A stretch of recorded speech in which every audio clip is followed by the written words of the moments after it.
Well, good morning, everybody. Good morning, Sun City, right? I got some things I'm going to talk to you about really quick before we start our speakers. First of all, if everybody could shut off their phone, maybe put it on vibrate, that'll help, so we're not listening to your most famous ringtone during this. So I just want to give you a little bit of history. SHOA and the Maricopa County Sheriff's Office has been hosting these since 2022. We had one in 2022, 23, and then we didn't have one last year, and then we're back on track to have another one, of course, right now. I just want to recognize the former captain, Brian Stutzman, who I know many of you know. He is now over in Youngtown as their town manager, but he was instrumental in starting these for us and with us. So Brian is here, right over here. So thank you, Brian, for that. I want to thank the Rec Center for hosting us today. The Rec Center and SHOA have been working very well together, and they provided this space for us, okay? Also, special acknowledgement, I believe the fire department is here. Yes, Kenny's here, our first responders with the fire department.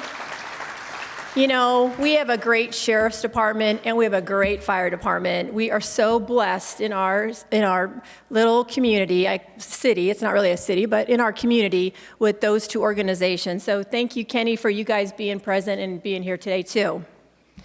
Can everyone see the welcome slide?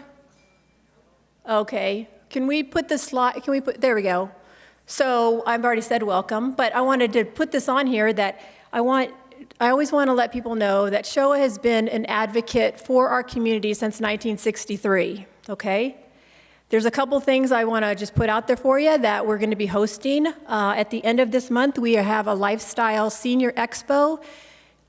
And I think this is very relevant to today with scams and frauds, is that at this event, we have a business partner program where we vet business partners. They do pay to be part of our program, but we vet them. We make sure that they're licensed. We make sure that there's no complaints against them. We make sure that they have insurance.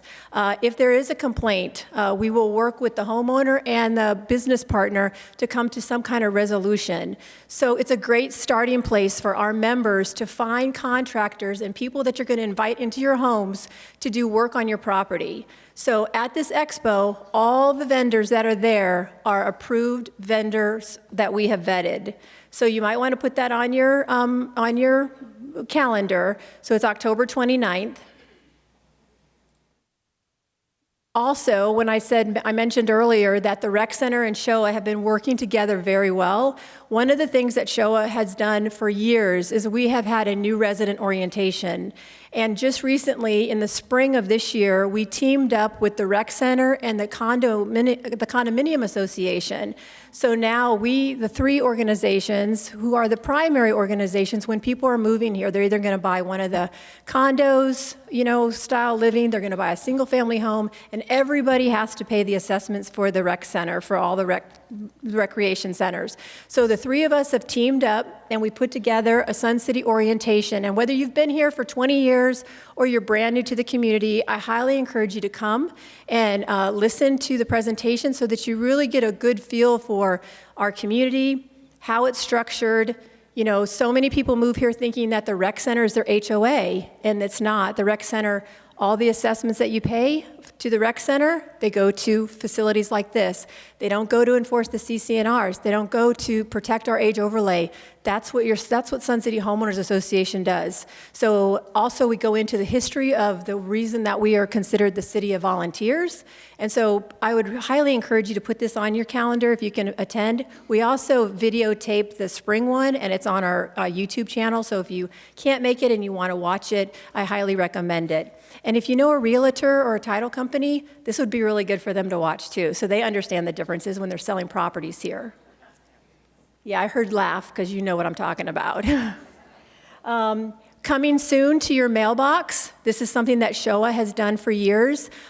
We do a community resource guide, and this year we're actually going to be mailing them to your house. So probably towards the end of October, beginning of November, watch for that in your mailbox, okay? And it's got vendors in there that, again, have been approved. It's got a lot of information about the different community groups, about Showa, a little bit of history about us. It's a great resource. And we're also making it smaller. So for those of you who still have landlines, you can leave it right next to your phone, pop it in your purse. It's very you can carry it around with you. Yeah, my words were going crazy there. Thank you. Winner. Who did that? All right, okay, and so the other thing I just wanted to touch base with you on is with Showa. I want to just let you know, I always want to take the opportunity to try to educate people, if they don't know, that we enforce the deed restrictions that everybody agreed to when they moved here, right? We also protect the age overlay. We have several cases that we're dealing with attorneys right now with age overlay issues. And so we have now I don't know why Dale Webb set this up this way. Showa is a mandatory organization, right? We are charged with enforcing your deed restrictions and protecting that age overlay, but there is no mandatory fee. We do not charge an assessment fee, and I don't know why it was set up that way. So currently, we have a $25 membership fee. The membership fee is a smoking deal. If we were to lose the age overlay, I can guarantee you that it's going to cost you more than $25, right? So if you're not a member of Showa, or you don't know if you're a member of Showa, because there's so much confusion about, well, I pay my assessment to the rec center. The rec center, all the money that you pay to the rec center every year, your $650 assessment, that goes totally to the rec center. Showa gets zero amount of that.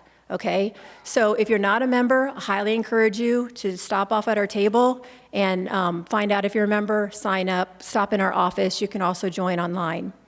The other thing is we do these type of events because we want to educate the community about things like this, scams, frauds. We get a lot of people calling us, talking to us about this, needing to find people that they can trust to hire. So we put on events, and even like with the expo, the main reason that we put that on is so to provide that resource of vetted businesses to our community, okay? I cannot stand seeing our community being scammed. It is a heartbeat for me. I cannot stand it, and I'm working to do whatever I can to try to stop as much as we can with that. So I'm very thankful for the Sheriff's Office being here today. They got a lot of good resources for you. And the vetted business partner. So the other, let's see, what else I have on? I want to just mention to you really quick before we start our speakers. So I do want to let you know we have a very full agenda today. In fact, we may go over the 11 o'clock hour. We may go about 10 minutes, maybe 15 minutes. I'm usually someone that likes to start on time and end on time, but we sure have a lot of good information for you, so I'm just telling you up front that we might go a little bit long. And due to that, we're not going to take questions from the floor. That's another reason why we have tables set up. Any question that you have can be answered by these men and women over here, okay?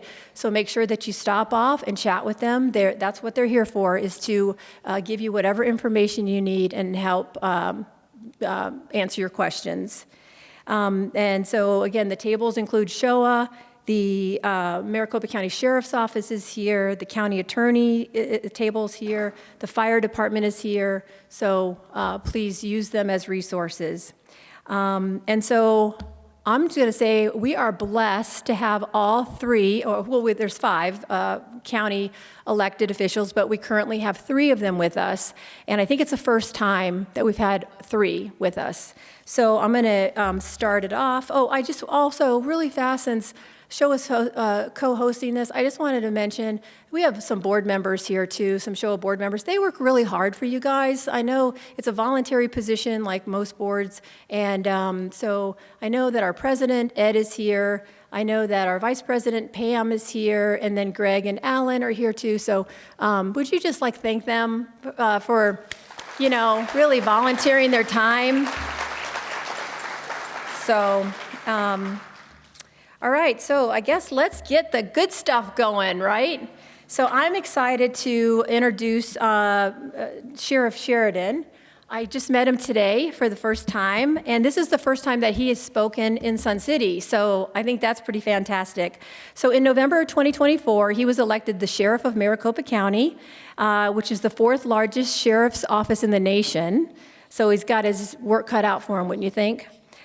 He began his career with the Maricopa County Sheriff's Office as a volunteer at the age of 18, and he worked his way up through the ranks from deputy sheriff to the highest uniform position within the sheriff's office, chief deputy.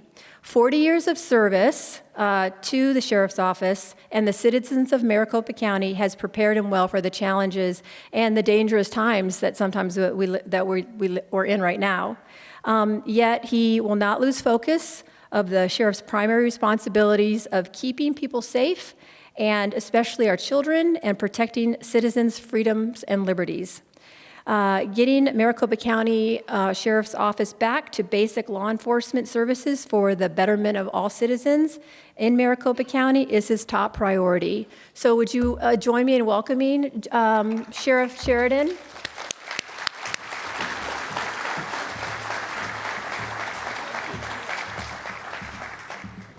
She used all my stuff, so I don't know what to say. Other than thank you so much for allowing me to be your sheriff.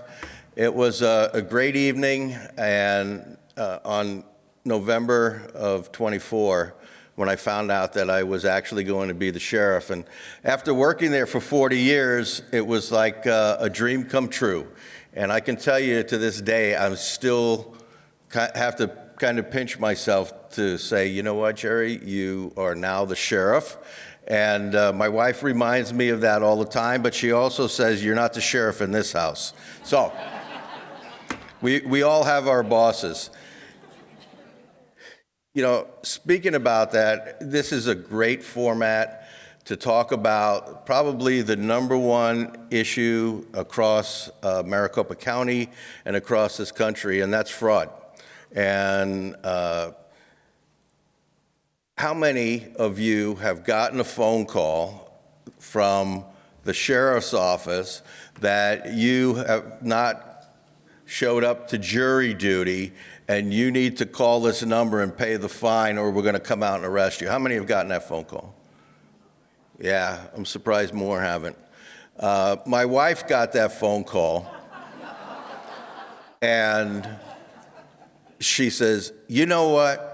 I know who the sheriff is, and you're not fooling me, and hung up on him. And then she got another phone call that it was the FBI had a warrant for her arrest, and they need to call this number. So these scammers get very, very creative. And I am looking forward to myself to listen to probably the expert that we have at the Maricopa County Sheriff's Office, and Mark DeBone. Where's Mark? Right there. And he's got some great information for you about this to protect yourself. And I'm going to steal his thunder a little bit because I've heard him speak before. And that is, if you don't recognize the number calling you, hang up. Don't open the text. Hang up. Delete the text. Don't even open it. If you don't recognize it, you're not expecting it from someone, and that's the way to do it, because now, especially with artificial intelligence, with AI, these scammers can get into your phone just on a phone call or a text message if you open it, and they can get in there and get all your personal information. So one bad thing about AI is going to change the world, and it is already. But it's also allowed the scammers to really victimize people. So, I know, you know, my dad, he's 94, he's a retired lieutenant NYPD, and he lives with Stacy and I, and he gets these phone calls all the time, and he still wants to listen to them. And I tell him, Dad, don't listen to them. But it's just human nature, right? Somebody's calling, I'm going to answer the phone.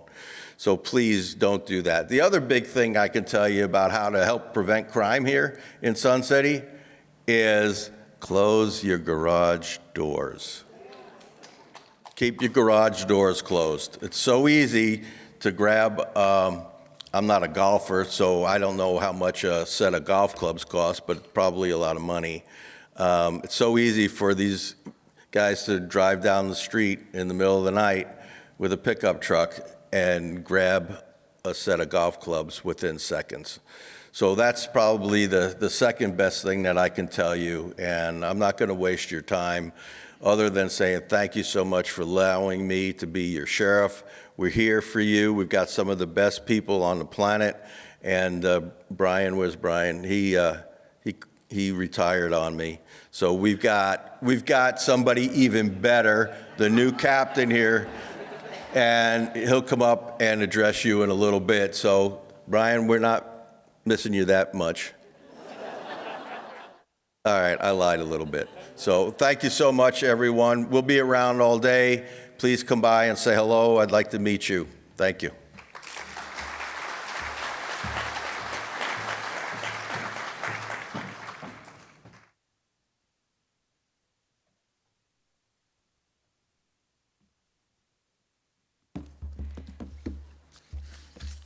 Before I introduce County Attorney Rachel Mitchell, the one thing I was just going to mention too is the posse.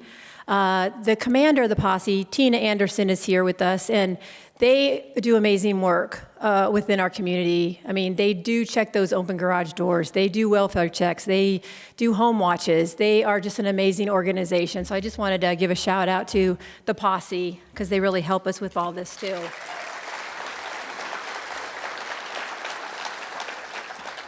All right, so our next speaker is County Attorney Rachel Mitchell, and she's been out here a number of times. She loves Sun City, so we're glad to have her. She is a career prosecutor with an unwavering commitment to finding justice for those whose safety and well-being have been violated.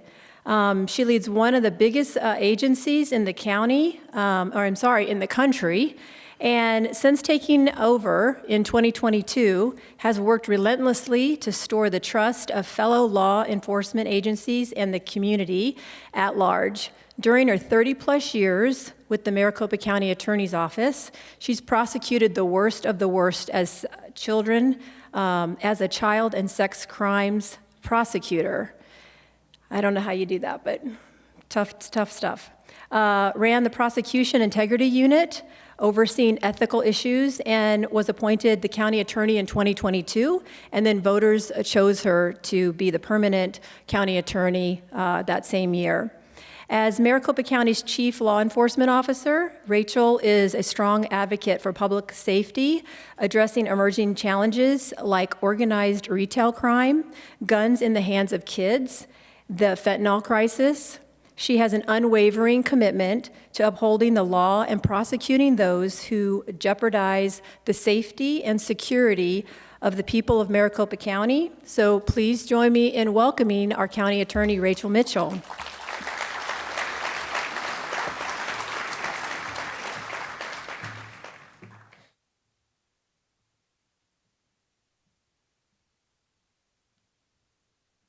Good morning, everybody. So I took those stairs a little slower than normal. Today is my 5 weeks out from a left knee replacement. So, but everything's going really well. I always love coming out here, and I'm gonna add one thing to the tip that Jerry gave you about keeping your garage doors shut, is keep your guns out of your cars. That's one of the ways that people, find guns is they break into people's cars and they keep their guns in their cars, and so they are able to steal guns that way. And lest you try to look at me innocently like you don't have guns out here, every time I come out here, that's the number one question I get from you all is, who can I shoot and when? And so we know what you're up to. Unless you think I'm anti-gun, if you want to come see me afterwards, I'll show you my NRA lifetime membership card. It's in my wallet. So anyway, thanks for coming out today to take the time to learn how to protect yourself and your loved ones from fraud. Because, a lot of you are in a caretaker role too out here, and I understand that. If not living with somebody that you're taking care of, you're certainly in communication with that. And as somebody who was in a caretaker role with my mom, I understand that scammers, first of all, let me just say this, they prey on everybody. But they do go after people who are older.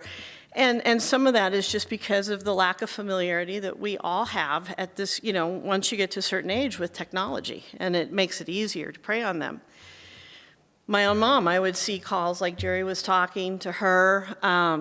I remember one time I was at work and somebody called her up and said, and this is how realistic it can get, hey, your daughter asked me to call. So they knew she had a daughter and told me to tell you she's going to be on TV, which I wasn't county attorney at the time, but I still did some television stuff, and so that was realistic.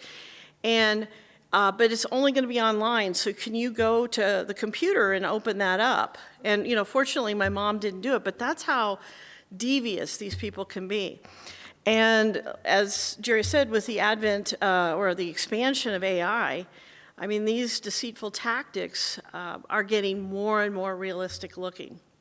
I was in church not that long ago.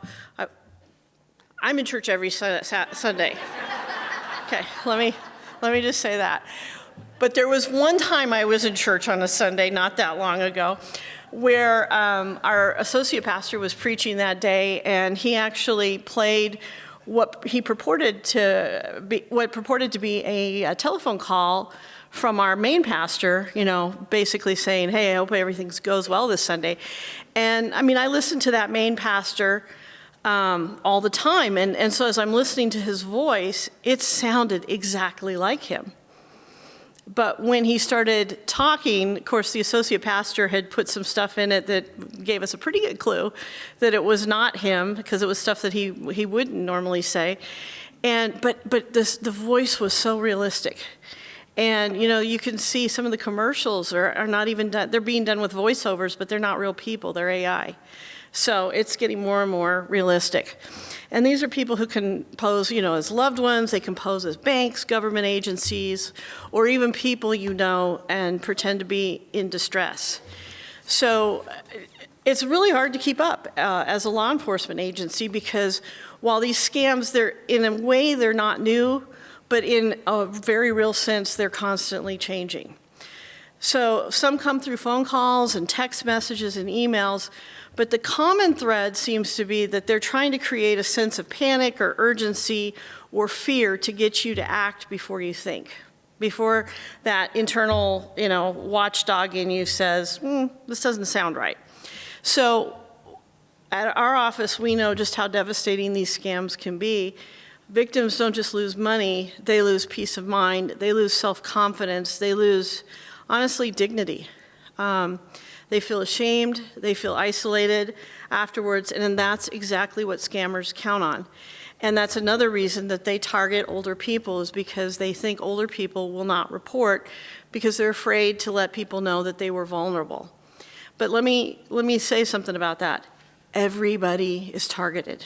Everybody. Younger people are targeted, older people are targeted. So if you do fall prey to one of these scams, please don't hesitate to report it. We need to know what's going on out there so we can prevent it from happening to other people, or at least educate people about it. So know that if you've been targeted, or if you have been actually scammed, you are not alone. And you did nothing wrong, and you weren't stupid.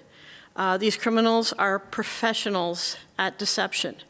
This is not unlike what I spent most of my career doing, which was prosecuting crimes against children. Parents would feel so guilty that they allowed their children to be around somebody that would harm their children, whether it be a coach or a teacher or a clergy member or something like that. And I would have this talk with parents all the time. You did nothing wrong. These people are good. That's why they're successful at this, And it's the same thing for these individuals who are scamming you. So I want to talk to you a little bit about what my office does in terms of its role as relates to scams and fraud. So as you heard about the Sheriff's Office is the fourth largest sheriff's office in the country. County Attorney's Office is the fourth largest county attorney's office in the country. And so we actually are the main prosecutor for the county. We handle most of the felony cases that are investigated, and those are submitted to us by law enforcement agencies. It's very true that oftentimes the first 5 or 10 minutes of the news, that's us. You know, unless it rains. Rain comes first, right, in Maricopa County. So we do handle fraud-related crimes, and that includes identity theft, forgery, financial exploitation, schemes to defraud, and that's provided that they have been investigated by a law enforcement agency, in your case, the sheriff's office, and provided to us as a submittal for charges. But there's an unfortunate reality, and that is that many, many scams originate outside not only Arizona, but outside of the United States, which makes them very, very hard to prosecute or even investigate at a local level. So a lot of those cases are going to fall under the jurisdiction of federal agencies, such as the FBI, Federal Trade Commission, or the U.S. Postal Inspector's Office, depending on how the fraud was committed, type of fraud. And so that's why these types of programs, prevention programs, are so critical. So we may not be able to catch every scammer, and I'm going to tell you right now, we can't catch every scammer, but together we can make it harder for them to succeed. And so we're taking a very proactive approach at the Maricopa County Attorney's Office to public safety. And we regularly partner with law enforcement agencies, senior centers, schools, and community groups to share on how to spot scams, avoid fraud, and stay safe. And we provide presentations like this one where our attorneys and our community affairs team, wave Maricopa County Attorney's Office community affairs team, they're back there, talk about trending scams, common red flags, and how to report suspicious activity. My goal, our goal, is to empower you with the knowledge to recognize a scam before it happens and to encourage you to report it if it does. And this is another way that this is very much like the area that I used to prosecute of sex crimes. One of the things that I would tell people is the best defense you have is that internal voice. If something feels wrong, listen to that voice. If you want a good book to read on that, there's a book called The Gift of Fear by a guy named Gavin DeBecker, D.E. Becker. And he talks about how humans are the only animal, if you will, that actually ignores that inner voice. He says, you never see a deer out in the wilderness go, oh, it's probably nothing. Because the deer are smarter than us, right? We do that all the time. And so if it doesn't feel right, listen to that internal voice. So you're going to hear a lot of tips today on how to protect yourself, but I want to highlight a few key reminders that are worth repeating. And these are the 5 red flags you should watch for. Number 1, be cautious when someone contacts you unexpectedly, asking for personal information, financial details, or access to your devices. Legitimate organizations do not reach out asking for sensitive information without prior communication. If something feels off, hang up or stop responding. Number 2, watch out for offers that seem too good to be true or messages that try to scare you or put a sense of urgency on you. Scammers often promise big rewards or they use fear to pressure you into acting before you can think.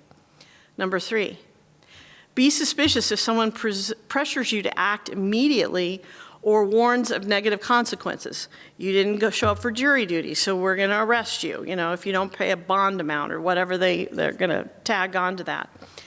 Scammers create a sense of urgency so you don't have time to think or verify. And then always remember to talk to somebody you trust before sending money or giving personal information. It's okay. I've done it. Looked at an email and gone, I don't know. And I'll call somebody else in from my office even. And I'll say, what do you think? Does this look legit? And, usually my feeling is bolstered by the other person going, yeah, I wouldn't do anything with that. A second opinion can make a lot of difference. Number 4, be wary of requests to pay using wire transfers, cryptocurrency, or prepaid gift cards. These payment methods are difficult to trace or recover, and that makes them really appealing to scammers. And finally, number 5, look out for suspicious communication details. Be sure to check email addresses, phone numbers, and website links against the official contact information of the organization they're claiming to be with. And, if you're a bank, if you get an email from your bank, instead of clicking on the link in the email, go to the bank website instead. Messages with poor grammar, spelling mistakes, or unusual capitalization, or syntax errors. In other words, it doesn't sound like an American speaking the way they use the language. Those are major red flags. But those are dwindling, I've noticed, as AI is increasing. So things look more and more realistic. And please, when you leave here today, be sure to share what you've learned with your friends and family, because I want to emphasize how important it is and how powerful it is to simply be a trusted person that other people can turn to. Fraudsters rely on isolation and secrecy. They want their victims to feel too embarrassed to call or tell anybody. So by being open, checking in on people, friends and neighbors, and creating a safe space for people to ask questions, you can stop a scam before it goes any further. You might be surprised by how many people would feel relief just knowing someone would listen without judgment. And if somebody does tell you that they have been scammed or they think they've been scammed, please listen without that judgment, because they didn't do something dumb. These people are very good. So that sense of trust and connection is one of the most effective tools that we have in preventing fraud. One of the things I've always admired about communities like Sun City West is how neighbors look out for one another. You've built a strong and caring community, and that is one of the best defenses against scammers. So if you ever receive a suspicious call or email, check in with a friend or neighbor. And if someone you know seems to be withdrawing, or they're suddenly giving away money, gently ask some questions. That simple act of caring can prevent somebody from being a victim. And when it is an older person who becomes a victim, who loses that life savings, the opportunity to recover is so diminished from somebody who is younger. So at the county attorney's office, we believe public safety isn't just about prosecuting crimes, it's about preventing them before they happen. That's the best way to do it. Events like this are a perfect example of how we can work together to protect our residents of Maricopa County. So thank you again for being here today, for caring enough to take the time to learn, for helping us spread awareness. Every conversation, every shared warning, and every cautious pause before clicking a link or picking up the phone is going to make a difference. And so together we can make Maricopa County a harder place for scammers to operate and a safer place for all of us. So thank you very much.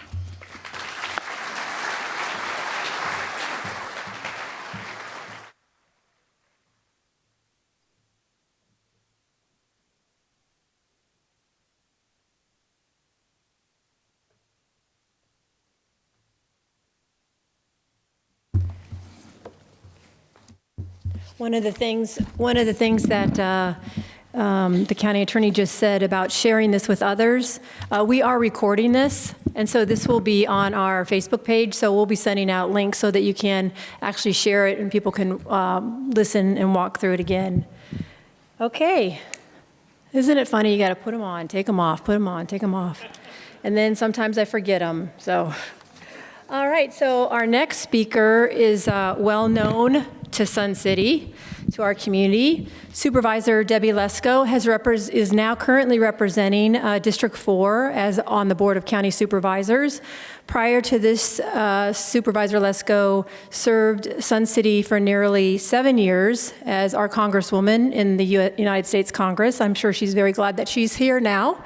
And she also has served over 9 years in the Arizona in the state legislature, both in the House and the Senate.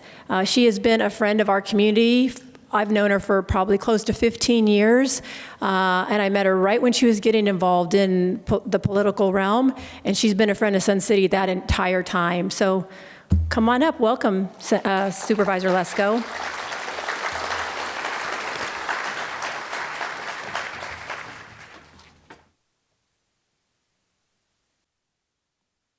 Thanks, Lisa. As always, Sun City shows up, and I love you guys. You know, as Lisa said, I've represented Sun City either in the State House, the State Senate, U.S. Congress, and now Maricopa County for over 16 years. And one of you said, thank you. There was a woman that came up to me, and I was going around saying, "Hi, I'm Debbie Lesko, blah, blah, blah." And she goes, "Oh, I know you. You've been here forever." And and so I have been in this auditorium many times. We had the water consolidation fight here, and the whole place was packed and overflow crowd.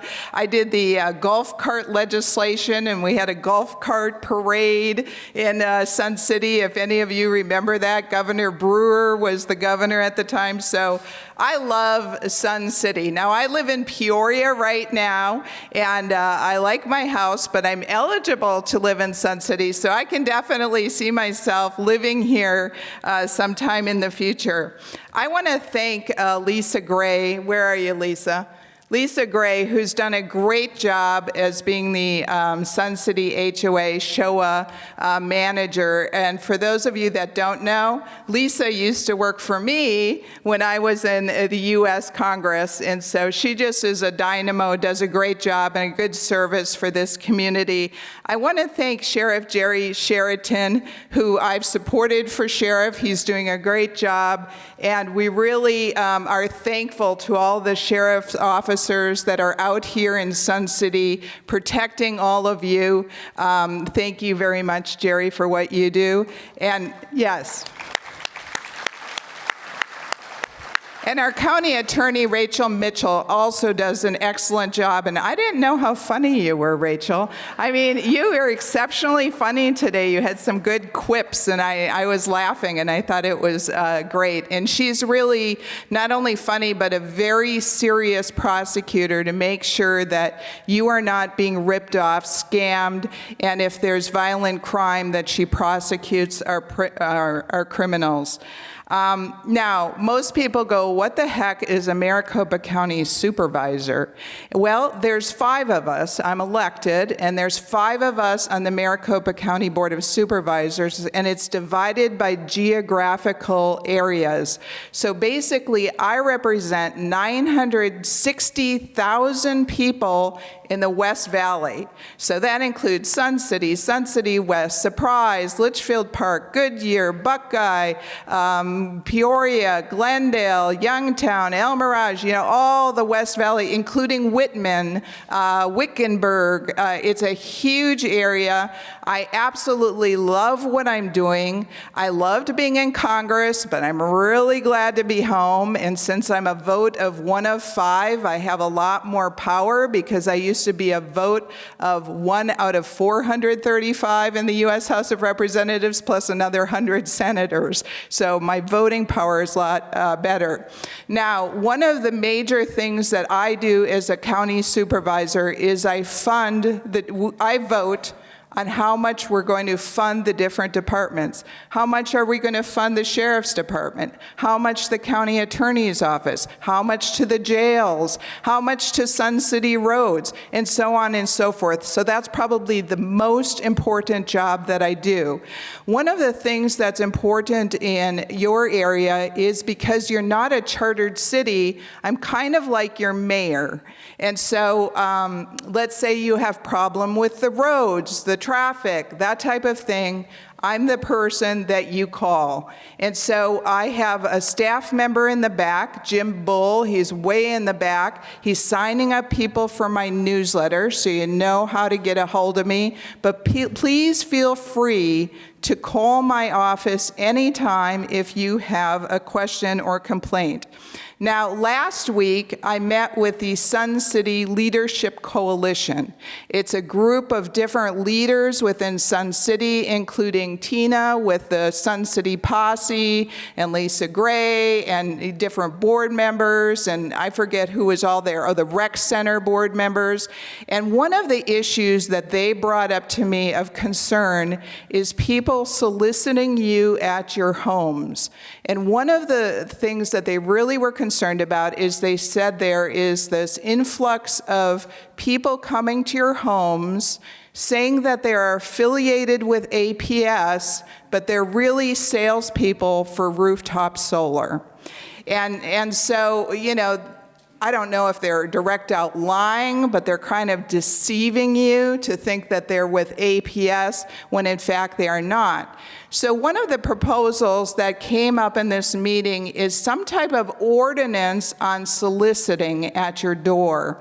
And so I think it's a good idea. And I think, I don't know, Tina, with the posse, are you the one that came up with the different ideas, or your group? But anyway, you did a good job. Okay, and Lisa came up with this too, Lisa Gray.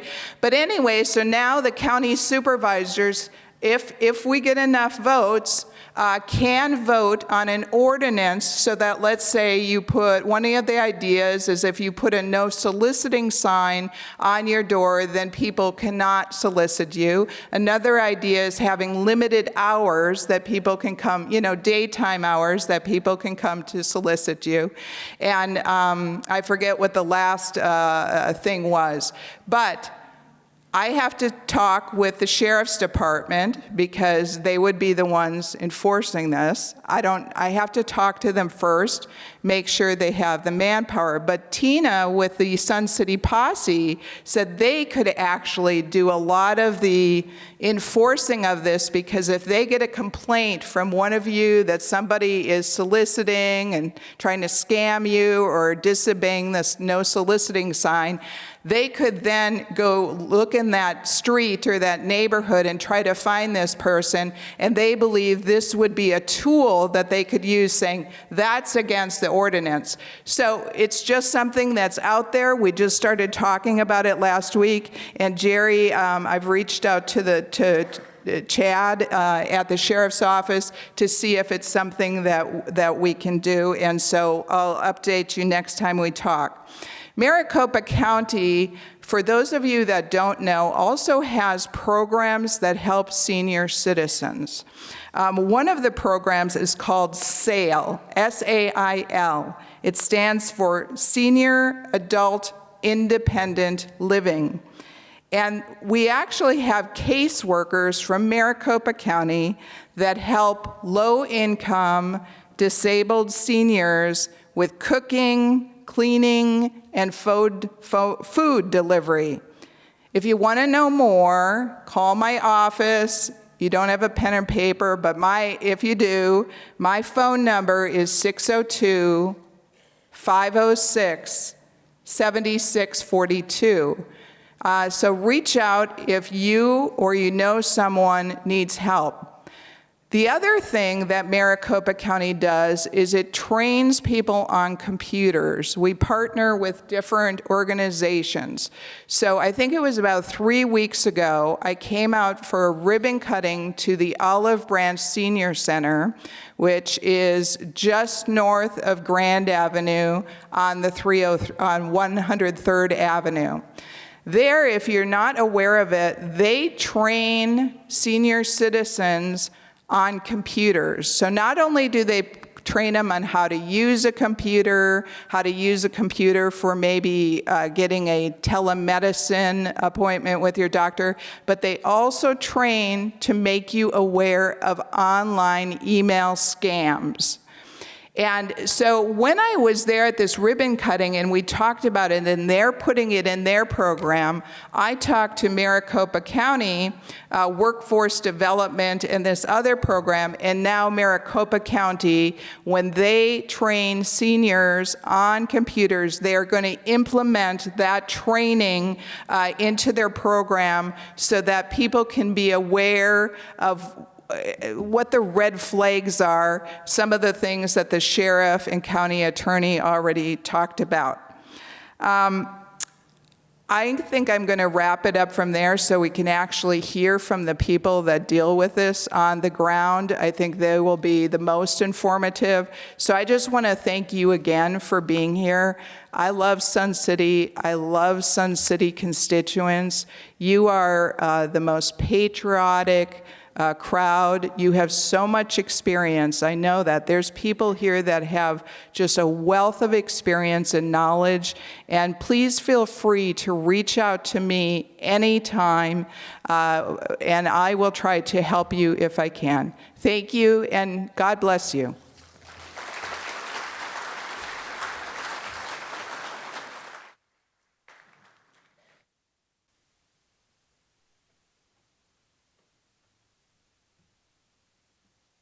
All right. So I get to introduce our brand new Maricopa County Sheriff Captain. So I'm excited that he's here with us today. This is the first time that he has spoken in Sun City.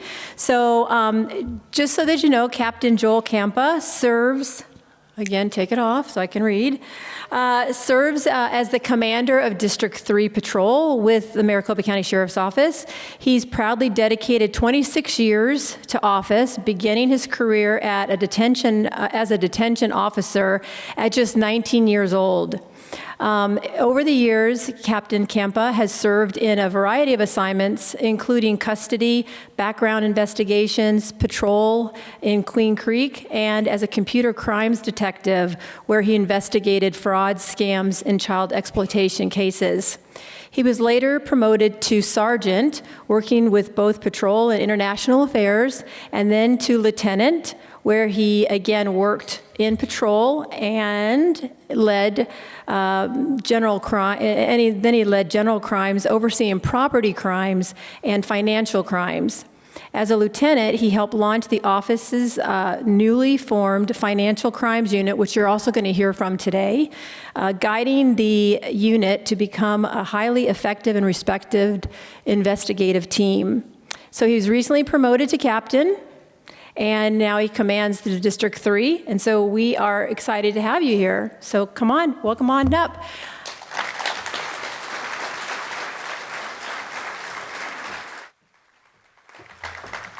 And Alan, from this point forward, we're going to have some PowerPoint presentations, so we'll need to have a screen with the PowerPoints, okay?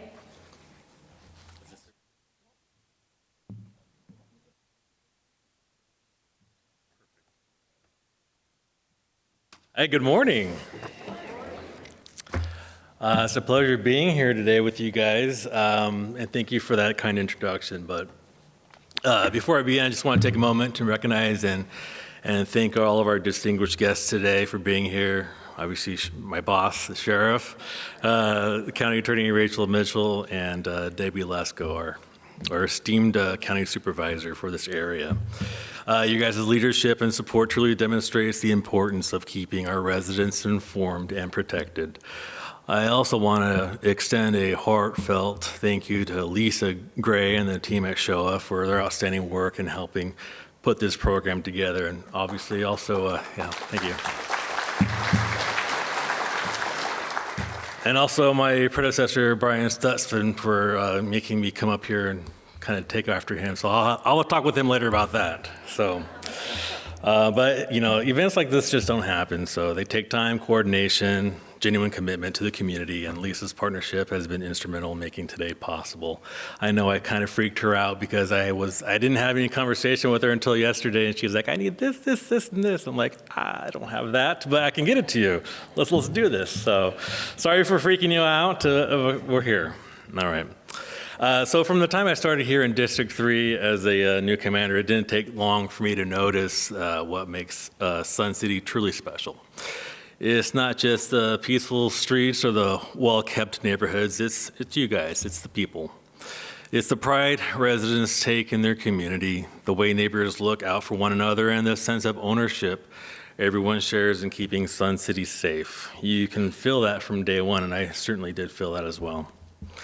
Because of that strong community spirit, Sun City continues to be one of the safest places in Maricopa County, but even a community as vigilant as this one, there's that one type of crime that can slip past the radar, and that's fraud. That's why we're here today, right? It doesn't always come with flashing lights or sirens. Sometimes it's a phone call, an email, or somebody pretending to offer to help you. And it can reach anyone, as we've already heard, anywhere. That's why gatherings like this are very, very important for the community. Taking time to learn, taking time to ask these questions and stay informed. You guys are doing exactly what strong communities do, and you guys are taking care of each other. So first and foremost, thank you for being here, for your partnership and your continued dedication to keeping Sun City the strong, safe, and proud community it has always been. Okay, so I get to present you guys with some interesting statistics. We're going to kind of go over the Sun City crime snapshot. I have some very smart people in lab coats that can get me these numbers for you. We're going to talk about the trends for this year, why the numbers matter. We're going to talk about some common scams. So I'm going to take some probably thunder again from Mark. Sorry, Mark, but you're last, so that's what happens. We're going to go over some fraud prevention tips and talk about community partnerships. All right, so like I said, we've pulled some stats. I don't think you guys can see that. It's pretty small, but let's kind of look briefly at the stats. So in general, as a totality of calls for service in 2024, this is including all crimes for the Sun City area, we were at over 9,000 calls for service. In 2025 so far, year to date, we're already at 7,310. So looking at fraud specifically, it's the reason why we're all here, right? Fraud calls for service actually dropped from 140 in 2023 to 125 in 2024, about an 11% decrease. Fraud reports, meaning cases where a deputy took the full report and an investigation was done, dropped even more, from 96 to 74, so basically a 23% drop in those. So theft is also down, while burglary did tick up a little bit slightly there. So that may sound like great news, and it is. It's really good news. So, but we know that fewer calls don't always mean fewer scams. What we're seeing is sometimes people could be reporting less. Maybe victims tell their bank, tell a family member, hopefully, but sometimes they don't always call us. And that means that we do lose visibility into how these scams are changing. But I would say that I do believe, during my bio, I told you about how I took over or started the financial crimes unit in the general crimes division. We put together a group of detectives that's all they do is just financial crimes. So they're very, very good at what they do. That's what they do day in and day out. Every once in a while we let them out in the sun, but for the most part they're kind of in their little world and finding the bad guys for us and for you and putting those people away when they need to go away. We've had so many so many instances of reports coming in throughout the entire county. It keeps these guys severely busy, right? So one of the things I did as a leader over that division or that unit was just to kind of let them do their thing, and they do their thing.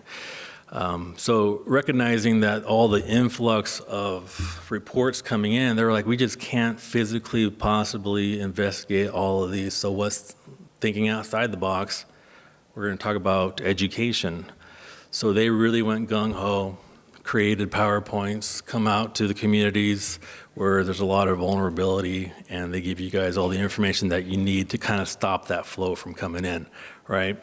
And I would like to say that these stats are indicative of that, of their hard work and everything that they put into it, because they really do care about everyone in this room and making sure that you guys don't fall victim, and your family and friends and whatnot don't fall victim to these types of crimes.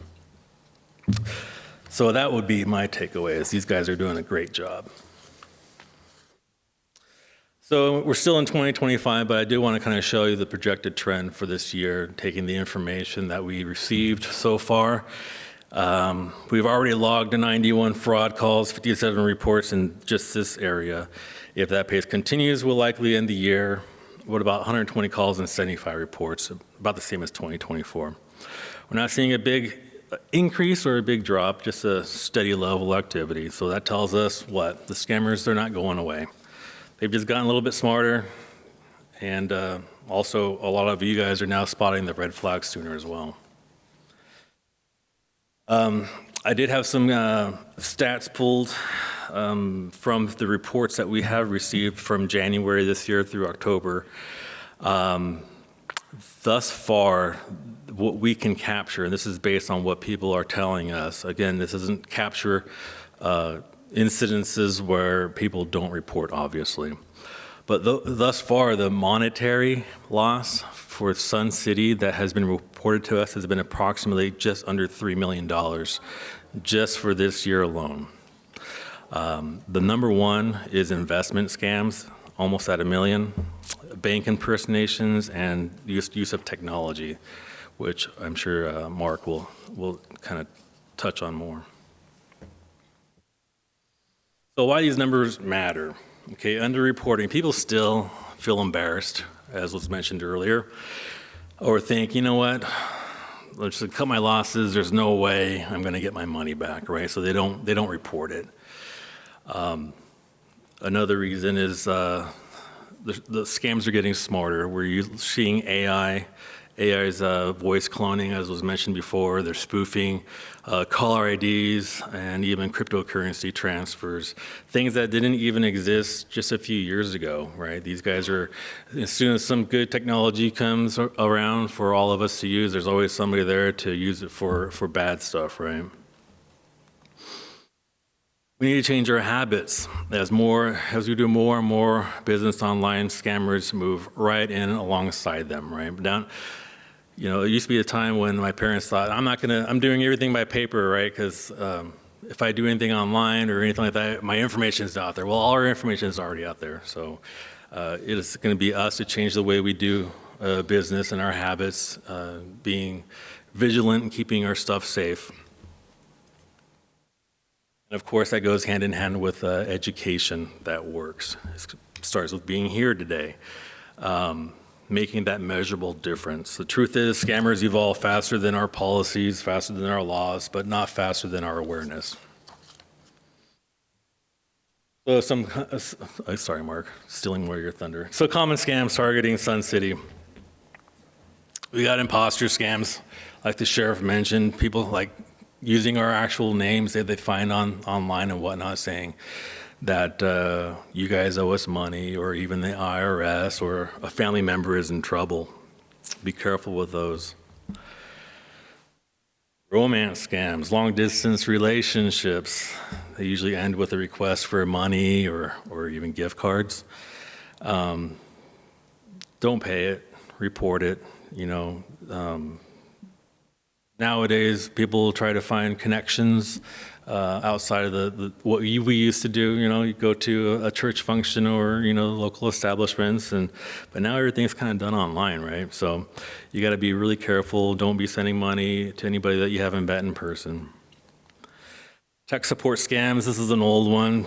People calling, claiming your computer is infected. They get remote access, and then they drain your accounts. Very, very leery about people calling that you didn't call to begin with. A new one is a little braver, actually, the courier scams. This is where people will call you, just like they would for any other scam, tell you that you owe money or somebody that you know needs money. And instead of asking you to go to the CVS or Walgreens and get, you know, Apple, iTunes gift cards for some reason, they want you to actually pull your actual hard-earned cash out of the bank, wrap it up, and they'll send a courier to you. And they actually do send a courier to you, unfortunately. And they give very explicit instructions. So-and-so is going to come by in this vehicle. Just do what he says, and we'll get it all taken care of. And that's how they actually physically lose money. They give their money away. So if just don't do it. You know, like they were saying, if you get a phone call you don't recognize, hang up. You don't know who it is, hang up, don't even answer. It's not worth it.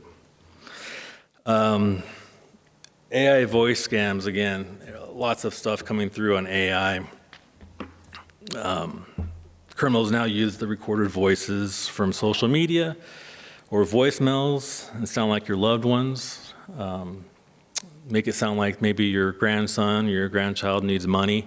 They use their voice and say, hey, I'm locked up, I need bail money, can you send money here, there, wherever. It's pretty darn convincing. AI is getting kind of crazy nowadays, so be careful with that. So these scams, they work. Why do they work? Because they sound very, very personal, right? They trigger your emotions, they fear, urgency, they use your loved ones. And once that happens, logic goes right out the window, right? So looking at our crime stats, most scams happen between 9 a.m. and 3 p.m. Well, that's because that's the same hours that you guys are home and likely to answer those phone calls, those business phone calls, right? That makes sense that you're going to answer and talk to the bank about your finances. What you want to do is you don't want to just hang up. If you did not initiate that phone call or that contact, you're going to want to hang up. You want to slow down. You want to verify everything that's going on. If you have a loved one or a trusted member, your family or a friend or a community group, church group, and you just have a question about what's going on, run it by them. Most likely it's going to be a scam.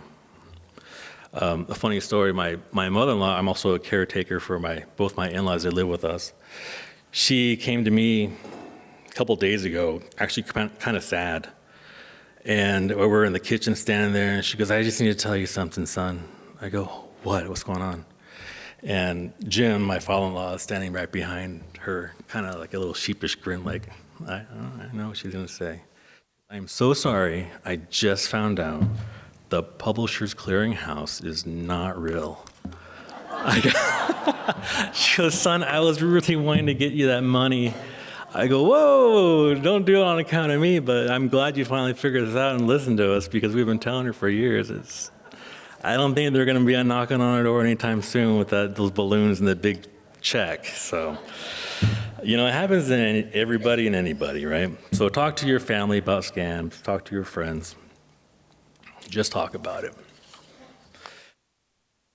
Also, you're going to want to report it.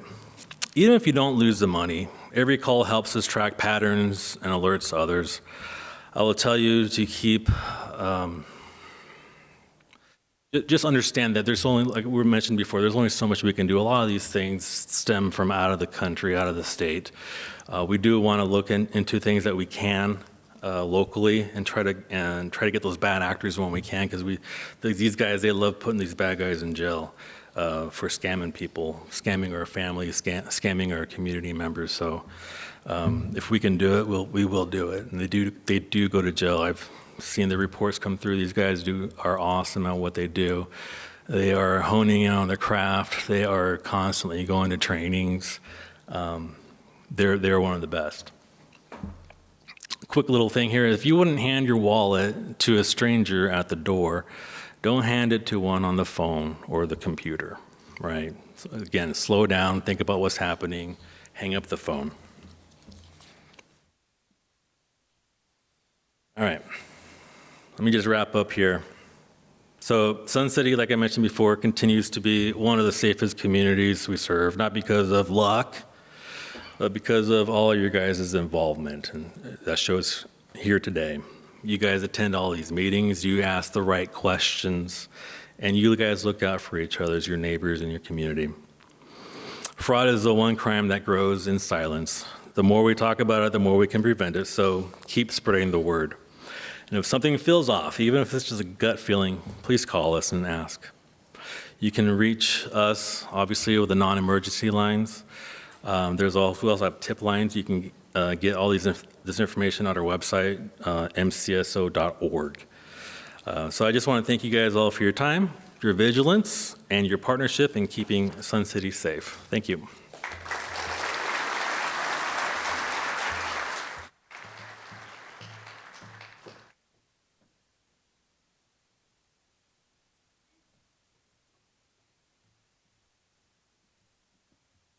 All right. So far, so good? All right, great. So I'm excited about the next speakers. So Maricopa County Sheriff's Office, they started a new program called the Behavioral Health Response Unit, and I'm learning about this just like you are because I didn't know much about it, which partners trained mental health professionals with the MCSO deputies to assign during 911 calls.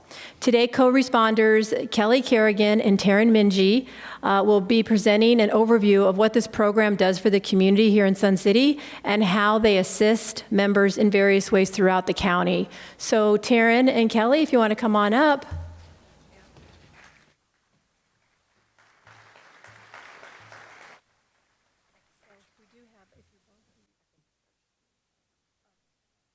Good morning.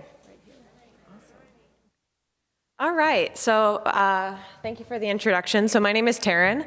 I'm a licensed counselor. I've been with the Sheriff's Office for about 3 years. I used to work in the jail system, and now I'm excited to be out in the streets with you guys. So our PowerPoint's going to go over a little bit about what we're doing, and it's a little bit of a pivot from talking solely about fraud, because our co-responders are out in the field kind of with whatever 911 call comes in, but I'm going to touch back to fraud as well. So we have a short video that kind of overviews it a little bit better than I can.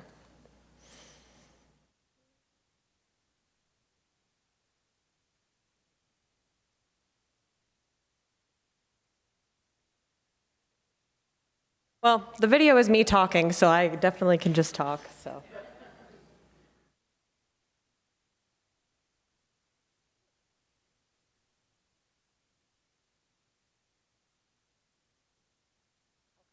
So I'm going to talk about what we do. So behavioral health co-responders are all licensed clinicians. So I'm LPC myself, so that means I'm a professional counselor. So everybody on our team has independent level licensure, which means that we can diagnose and treat. So we typically don't do that on calls for service. Really, the goal of the program was to focus on our deputies are called out to whatever 911 call comes into their area, and how are we supporting community members when they might be experiencing some kind of behavioral health crisis. So myself and my team are out in the field with our deputies to really support whatever comes through on our end of things. So we focus a lot on training our deputies on a variety of different topics, so I'll go into that a little bit. And then we also go out on 911 calls actively with patrol staff, and then we follow up with community members after the fact.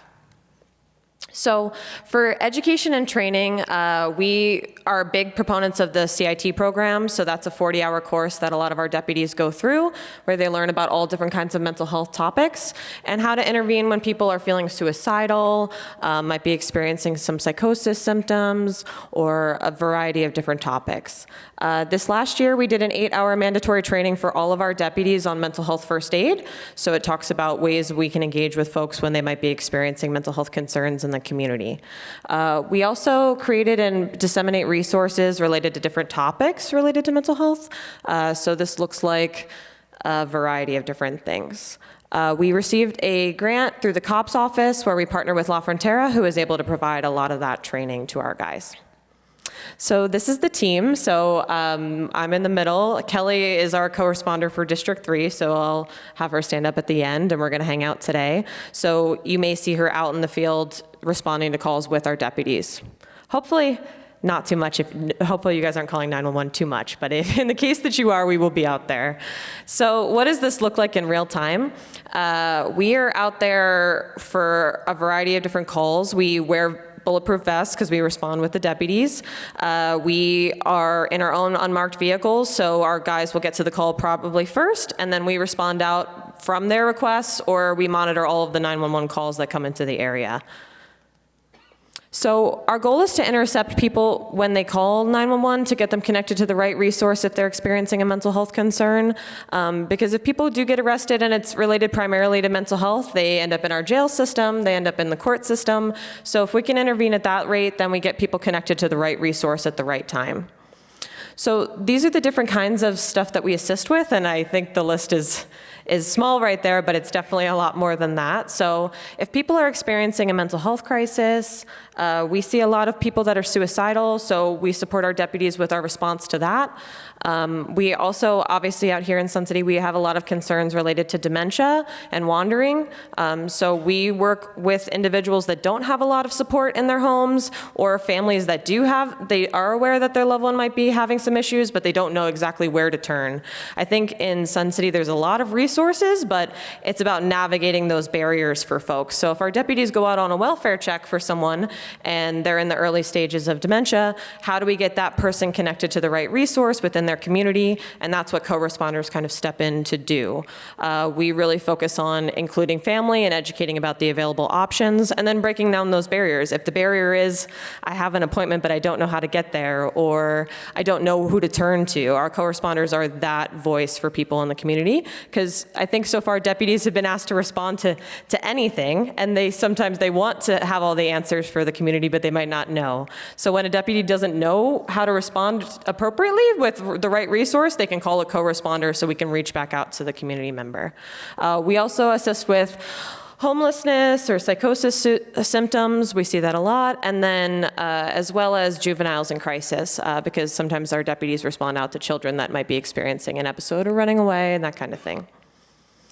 So our focus is on a few different things. So primarily patrol assist is what we do. So we are monitoring all of the 911 calls and tagging along when we can. We assist with involuntary mental health pickups to transport individuals that are suicidal or homicidal to a mental health facility.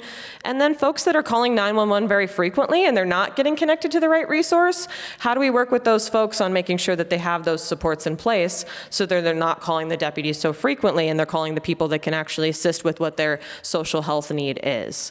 And then we also follow up after the fact. So after a 911 call is complete, how are we making sure that that person is connected to the right resource so that they're not continuing to call 911? So these are some of the ways that we help on calls for service. So we assist with de-escalation and kind of calming things down. I think sometimes when law enforcement is out on a scene, everybody can get a little bit amped up sometimes. So having a counselor on scene that can kind of bring the mood down and support more emotionally, and the deputies can focus on the scene safety and the things that they need to do related to crime.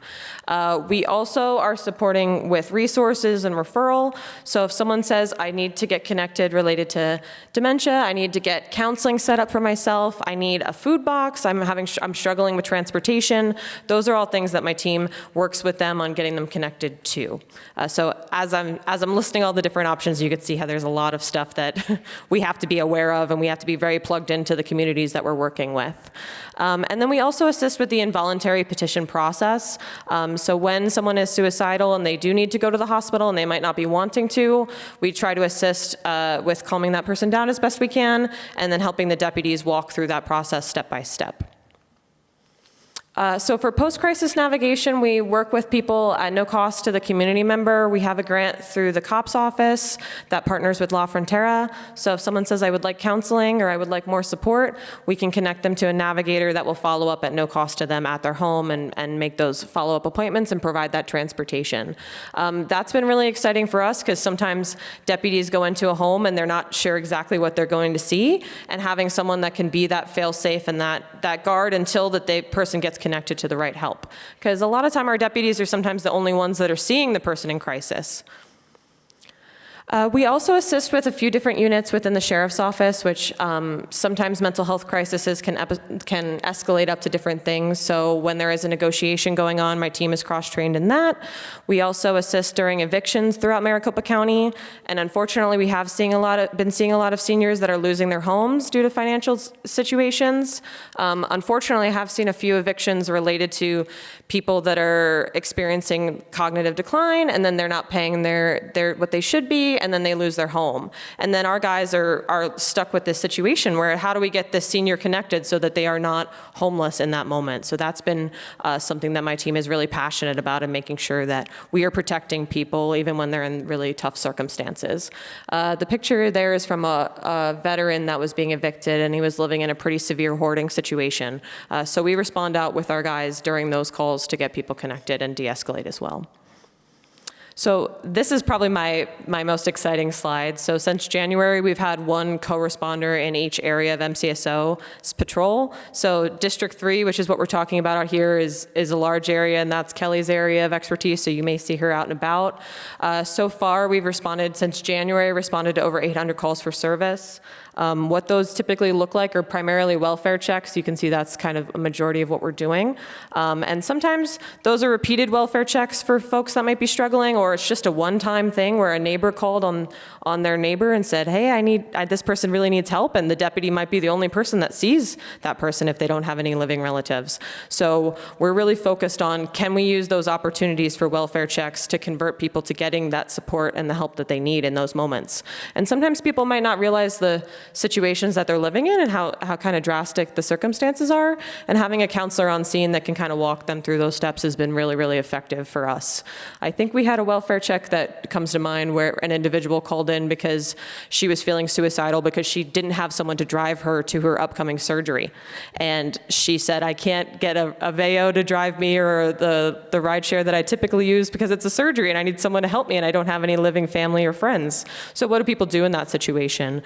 So we connected her to post-crisis follow-up, who was able to give her a ride to her appointment and make sure she got back and forth safely. So that's just one of 800 stories that my team has. So I'm really excited about the work that we're doing. We respond out to after the loss of deaths that occur, because our deputies are out there as well. So we also try to support family members in that process when they're trying to figure out what to do after grief and loss. How this ties back to fraud, and I think I talk to DeBone about this pretty frequently, we see folks in the aftermath of what happens after a fraud has occurred. So people can lose their homes, they can lose their finances, and they're in a grieving process. They feel violated. So we really try to focus on giving that support right after the fact to the person, and then how can we plug them back into the community. We've worked a few cases that individuals are still currently being scammed, and working with them on identifying it is a scam, and how can we get you better connected to social support so you're not leaning on the people that are violating you and your trust. So there's a lot of vulnerable people that our deputies are responding out to, so I'm very excited about myself and the team and how we're able to support the communities, and that's why we come out to these events and we're very engaged, because we want to know what you guys are seeing as the gaps, because that's what my team tackles. We're saying if the barrier to services is that you don't have a ride, if the barrier to services is that you don't have a phone, if it's insurance, those are the things that we want to tackle to make sure that the 911 calls aren't continuing and that people are getting the help that they need and the support. With scamming, I think it's really, really important for us to look out for each other. And when you know that your loved one is struggling, how are you having those conversations with them if you do think that they are a victim of a scam? And then I work closely with DeBone's team about making sure after the fact that victims are taken care of when this stuff happens to them, because it's really traumatic and it's really violating, and we want to make sure that they're getting connected to those supports, because they exist out here in your communities. Sometimes people just don't know where to look or feel overwhelmed. So the benefits, I think, for MCSO has been really, really great so far since we've had the team up and running. Our deputies are excited about having a resource to provide when they don't know the answer to something, because our deputies try to stay, there's thousands of resources available, and I learn about a new resource every day. We also try to take as much off of their plate so they can go focus on the crime that is occurring, so that we can connect the people and do all that legwork on our end, and the deputies can focus on fighting the crimes and protecting the community in the way that they know how. So it's been a great barrier for them for burnout, because they see a lot of really, really bad stuff out here. So we try to support them with taking some of that legwork off of them. And then we also are educators for our deputies and for the community when stuff is going wrong with our 911 calls, or we're seeing a big gap in services. I know sometimes the wait times to get into stuff. We regularly consult with our community resources about what we're seeing on what are the difficulties about people actually getting that help and support. And then we advocate and we educate our deputies and the community about different topics. So this is my information, that's my work cell. I answer it for our deputies, and I try to answer for the community as best as I can as well. I'm gonna have Kelly stand up really quick. We're gonna hang out today. If you guys have any questions about it, about what we're doing, I hope to continue to expand our team to provide more and more support. But thank you guys for having us, and I appreciate the time.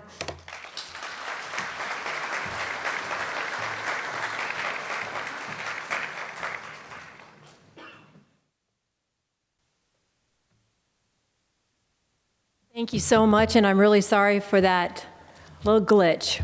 So sorry about that. That's a great resource, and at Showa, we do see some of those same issues. And so it's going to be great to get your phone in my cell. So that's great.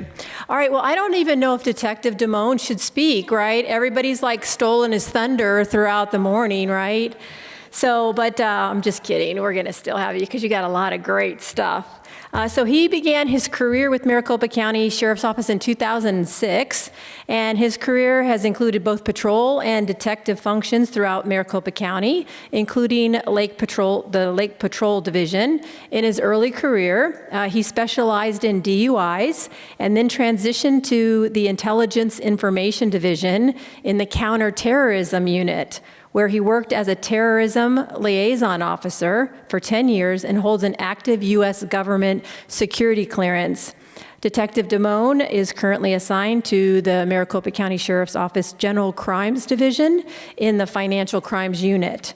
So, Mr. Damone, come on up. Let's hear all, you got some good stuff.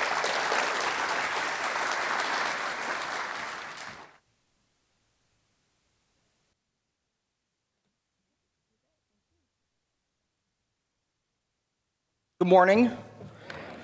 I'll start this by saying we are all about repetition when it comes to fraud prevention. So you're going to see a lot of the same stuff, which you were already warned about. Just so everyone knows, because I know people like to take notes, all of this information is available on our website, which we will show you at the end of the presentation. Literally everything that I have that I'm showing you is available on the website. So don't worry about writing stuff down. Just listen and learn, and then you'll obviously be able to see it again later at your own convenience. I would just like to start by thanking Debbie Lesko and the Maricopa County Board of Supervisors for their support and funding. We appreciate that greatly. Thank you to Rachel Mitchell and the Maricopa County Attorney's Office. We have a great relationship with the White Collar Crimes Bureau to prosecute criminals that commit these frauds. And it's a team effort. It's not just us investigating and making an arrest. It doesn't end when we put handcuffs on people. The next step is then trial and hopefully convicting these people and putting them away so they can't continue to do this. Thank you to Captain Campa for his support. As you heard, he used to be my lieutenant before he was promoted. So as lucky as you are all to have him now, we're still mad at him for leaving us. And thank you again to Sheriff Sheridan for his support. That is something that I cannot explain when it comes down to it. Sheriff Sheridan is the first sheriff in the history of the sheriff's office, that's 154 years, to create what we call our fraud prevention educational campaign to educate you, the public, to not become victims of frauds and scams. So we're going to go over a few things. The objectives for this are, why do scams work? Okay, that's a big one that I think everybody needs to learn. Once you have that down, that's going to help you tremendously. How to identify common frauds and scams? We're going to go over that. We're going to go over prevention tips to protect yourself from frauds and scams, and also the prevention resources that we have. The normal presentation that we do is usually about an hour, just over an hour long. So you're getting the abridged version today. Again, all of that information is still available on our website, but we go into much more detail about specific scams. So what we're going to go over today are prevention tips for pretty much generically all scams, which is going to help you just as much, okay? So the report, the 2024 FBI Elder Fraud Report. The report focuses on reported losses from frauds and scams for victims that are 60 years of age and older. The financial loss to seniors in 2024 nationally was $4.8 billion from approximately just under 150,000 victims. Arizona lost $191 million. We're the fourth highest state.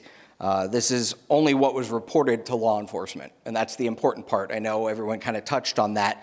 It's actually, speaking with FBI, Secret Service, and all the national and local law enforcement agencies, we probably believe it's closer to $150 billion nationally. That is a heck of a lot of money, okay? And just to add, I would say over 90, maybe 95% of that is going out of the country. The bane of our existence right now are China, Russia, and India. Those are the three major countries that are targeting us for scams. So scams work because they exploit human psychology. Okay? They create a sense of trust, urgency, and or fear, often by impersonating trusted entities, offering seemingly too good to be true deals, or playing on emotions like greed or sympathy, which can lead people to make impulsive decisions without thoroughly verifying information. All of the underlined words here are things I want you to remember. This is exactly what they are trying to trigger in you. Some of them are very nice, they're smooth. All of you, I'm sure at one point had jobs, you had careers that you did for a very long time, and you were probably very good at it because you did it for so long. These criminals, these people that commit these scams are exactly the same. This is their career. This is what they do 70 hours a week, okay? They have an answer for everything. Okay, so if you go, oh, what about this? They'll have an answer for you that will make sense. Okay, they're very, very good at what they do, and that kind of hits on some points that were made earlier about people feel stupid or think that they were, I should have known better. These people are very good at what they do. Our victims range from some of the smartest people I've ever met. Okay, we're literally talking about doctors, lawyers, rocket scientists fall victim to this. This is not, I have judges that are victims, okay? People that you would think would know better, but because these scammers are so good at what they do, they didn't, okay? And that's the part we're trying to educate you about, okay? Criminals are opportunists. They're horrible people who do not care about what happens to you. They will purposefully harm you and simply move on to the next victim. Just remember that. You're not a person to them. They don't care. Okay? We consider these like cancer. Okay? Somewhat has to do with age, but they don't care what race you are, what gender you are, what religion you are, especially from out of the country. They view you as a rich American. That's it. And they don't care how much money you actually have. You'll be fine. That's how they view it. So they don't care anything about you personally. They don't know anything about you personally. They're targeting you just to take something from you, okay? So how to identify common frauds and scams? Our unit, we call these the Big Four, okay? Anything, and I will say anything, involving gift cards, wire transfers, cryptocurrency, or use of couriers. Anybody here invest in cryptocurrency? No hands, surprise. All right. If you do, I apologize, but what we are teaching people is don't. Okay? I'm going to tell you straight off, cryptocurrency is a scam. All right? It is up and coming. It is not going anywhere. It's only going to get bigger, and sooner or later it will be something huge in the United States. I promise you that. It will become a normal everyday thing just like your ATMs are. Okay? We haven't reached that yet, but if you don't know enough about it, it's a scam. Just stay away from it. Okay? Because I can't teach you how to be safe with it. We'd be here for days. Okay? So at this point, any communication, phone calls, emails, text messages involving any of these are a scam, plain and simple. All right? So gift cards, wire transfers, cryptocurrency, or the use of couriers. Okay? The majority of all frauds and scams involve one of the following payment methods. Again, we go over the first four. Gift cards, wire transfers, cryptocurrency, or use of a courier. They've now changed it up a little bit. They're going back to cash. That's a big one. Gold and other precious metals is another one. Okay? They have people giving up their jewelry to pay things off. Okay? So they'll get their hands on anything. That just shows. Common criminals. They don't care what it is. If it's worth something to them, that's all they care about. The use of the couriers is one we're going to get into, but I'll give you kind of a generic overview. Okay? Scams have a lot of variations. You're going to hear Captain Campa showed you a bunch of different ones. On our website, we will keep our website updated to giving you the 7 most common scams that are occurring in Maricopa County. It is constantly being updated, so if one kind of slides off and a new one's up and coming, our website will have that. Okay, we're going to be providing that kind of intel for you to just be able to go look it up. Okay?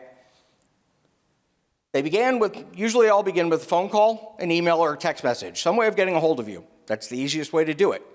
Okay? An unknown person, who is the criminal, all right, usually identifying themselves as a trusted person. Lately, they've been doing a lot of, oh, I'm from the fraud department of your bank, all right? But sometimes they pretend to be a member of law enforcement or a government agent, okay? Captain Campa kind of got into that too, as far as the whole, oh, I'm with the sheriff's office, or oh, I'm an FBI agent, or whatever it is that they're talking about, okay? They're seeking some type of monetary payment from the victim to the criminal or their organization. In the end, that's all it is, okay? After explaining to the victim why the money needs to be sent, which is their presentation, again, this is something that they have memorized, they're very good at it. They literally have booklets in front of them with answers to questions you may have. All right? The criminal will ask for payment using one of those types of things.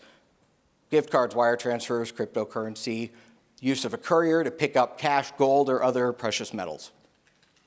Overall, that's about it. That is what a scam is. How detailed it gets changes constantly. But that's the overview of what these scams consist of. All of the scams that you can know about, the tech support scams, the grandparent scams, the romance scams, are exactly like this, just with different points to them, okay? The use of the courier is the most recent addition to this scam. It's just about a year old now, okay? They either go to the victim's house or they meet the victim somewhere to take payment from them. Oh, we'll meet you at the grocery store parking lot near your house, okay? They'll provide that information. They know where you live, okay? That's public record, all right? Like we said earlier, your information's out there. Very simply, one thing you were all taught your entire lives, what don't you give when it comes to personal information? Your social security number. We don't talk about that. We don't want to talk about that. We don't give that to anybody. Okay? Over the last 10 years, every major insurance company has been hacked. What does all insurance companies have? Your social security number. So guess what? It's out there. All right? Your address, if you own your home, public access. Maricopa County Assessor's Office. I can look you up and get your address. Done. Okay? So just because I call you with some specific information doesn't mean I am who I say I am. So if I go, oh, we know you live here, or, oh, we have this information, don't believe it anymore. Okay? The criminal typically tells the victim. The courier is also, and we use the example of a law enforcement officer, they love using Secret Service agents because they're members of the Treasury and these people don't live in the country and they don't know what Secret Service is doing. So they go, oh, they're part of the Treasury Department, so they're involved in money. So that's all they know. And they'll come get your money and it'll be safe with the Secret Service. Okay? That's usually where they go with that. Criminal will usually provide the victim with some sort of password that only you and the criminal and the courier know. That way, when the courier shows up, you know you're giving your money or whatever your payment is to the right person. Okay? You're not talking to one criminal, you're talking to another. That's it.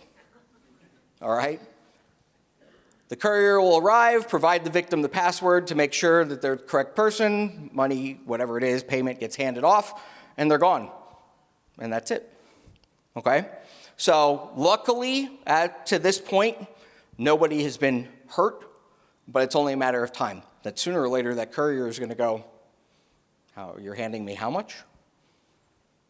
Oh, well, I'll take it from you. I won't tell the other original scammer or criminal that I got it, you didn't give me anything, and I walk away with your money, or if you don't want to hand it over, they're going to take it from you. Okay? We're very lucky that hasn't happened, but it's only a matter of time. So what can be done to avoid being victimized? Very simply put, don't comply with the caller's instructions. Okay? I'm going to make things very simple. All right? Hang up the phone. And it's funny because I can do this with you guys, and you know what that means. When I'm talking to a bunch of 20-year-olds, they don't have a clue what that is. Okay. If you have caller ID, don't answer calls from phone numbers that are unknown to you. Okay? I say this all the time. I tell my mother this all the time. My mother's a 4'11" Sicilian woman from Brooklyn. Okay? You're too nice. Your generation is ridiculously nice.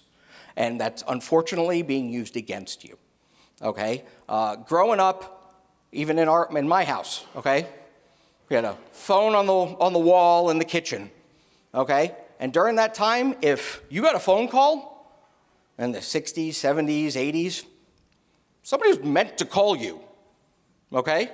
And it was for a reason. So you answered the phone, and you were always polite because you don't want your name being associated with being rude or other words that I won't use, okay? But that's literally what you guys were known for. Your generation is ridiculously nice. You're polite. You have manners. And they're exploiting that, okay? So what I'm telling you is bringing you up to date. And I'm telling you, be rude, okay? Nobody cares. I promise you. All right? So, again, been doing this for 19 years. Okay? My mother came this close to being a victim. She had the money out of the bank, was going to meet somebody when she finally called me. Okay? Because she didn't want to bother me at work. I didn't punch a hole in the wall, but it came close. Okay? That's the kind of thing. Bother people. Call somebody and go, yeah, just got this, it's kind of weird, want to run it by you. Okay? There's nothing wrong with that. Do that. All right? But those are the types of things that when they start happening, it's quick. Okay? That impulsivity that we talked about earlier, a couple of slides ago, that, oh my gosh, you need to do it right now. Go, go, go, go, go, go, go. That's what they're going to do to you. And they get you hung up on, you're going to get arrested if you don't. You're going to lose something huge. We're going to take away your Social Security, whatever it may be. And they get you hung up and you go, oh, I better go. And by the time you give your money away is the time you have to slow down and go, what did I just do? Okay? That's literally what happens. Every one of our victims. I do these interviews all the time. Okay? So again, keep in mind what we talked about earlier, that slide, that impulsivity, that emergency, that whatever it is, that's what they're going to hook you on, okay? How do we identify frauds and scams? Normally, I would have gone over the 7 most common frauds and scams, and we go into great detail in our longer presentation. All that information is available online, but I'm going to hit you with how to identify these. So some of these get into a little more specific than what we're talking about, but the point is still the same, okay? And this is the important points that we're going to make. Criminals usually contact victims via text message, email, messaging app, claiming to be law enforcement and government officials. That's a big one going around in Maricopa County right now. They love using Maricopa County Sheriff's Office. I work for the Maricopa County Sheriff's Office. I'm Sergeant so-and-so. I'm Lieutenant whatever. Okay, they use real names of real deputies, of real people that work for us. They use names of people that have been killed in the line of duty because it's online. It's an easy answer. They can get it. And they go, oh, I'm so-and-so, all right? And they tell you, oh, you missed jury duty. Well, let me give you a quick overview of jury duty. Missing jury duty is a civil action.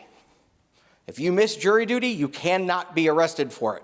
It's not a criminal act, it's a civil act, okay? At most, what will happen is you will get a letter in the mail, just like you did when you first got the jury duty letter, if you got one, and it says, hey, you didn't show up. Please show up this time. Here's a little secret. You can miss up to 3 times before they get mad at you. Okay? You didn't hear that from me, though. But, all right, again, your generation are the people that are home to get the mail and go to jury duty. Okay? So that's why you're targeted. And with all of the crap you get in the mail, could you have possibly missed that one envelope?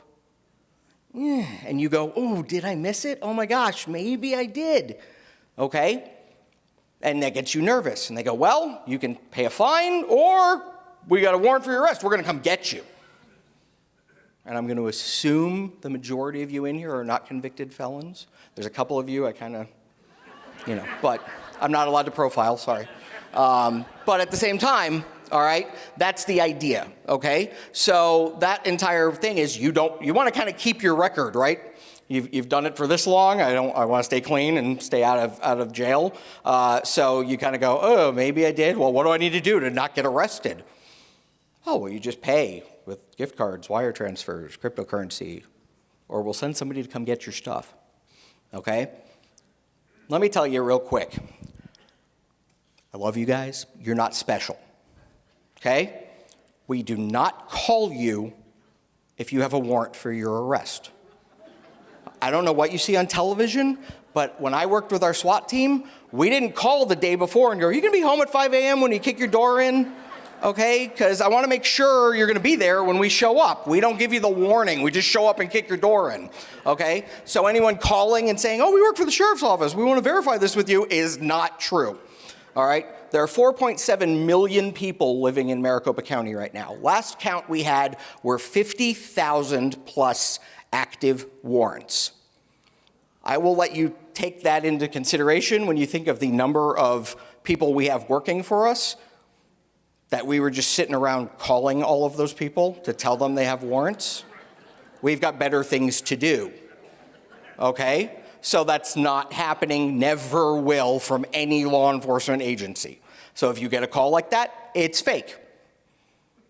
Very simply put, okay?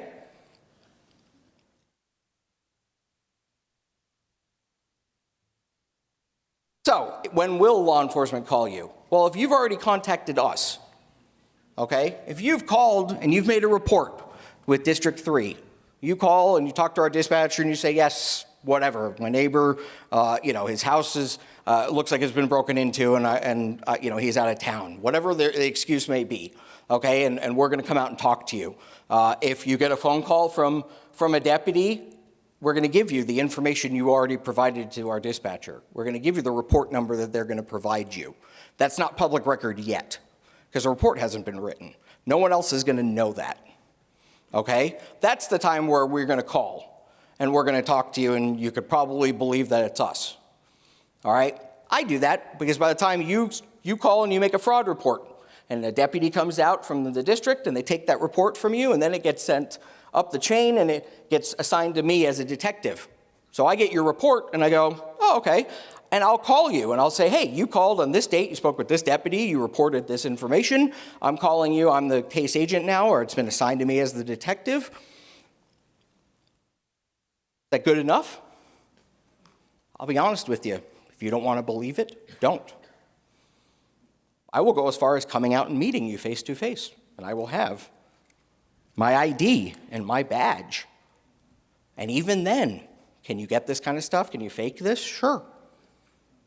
So how do you know? When I come out to your house, I call our dispatchers and I say, hey, I'm going to this address and I'm going to be talking to them about this report. So if you wanted to call our dispatcher and say, hey, I've got somebody here claiming to be a detective, they can verify that for you. I'm okay with that. If I call you and you go, how do I know you are who you say you are?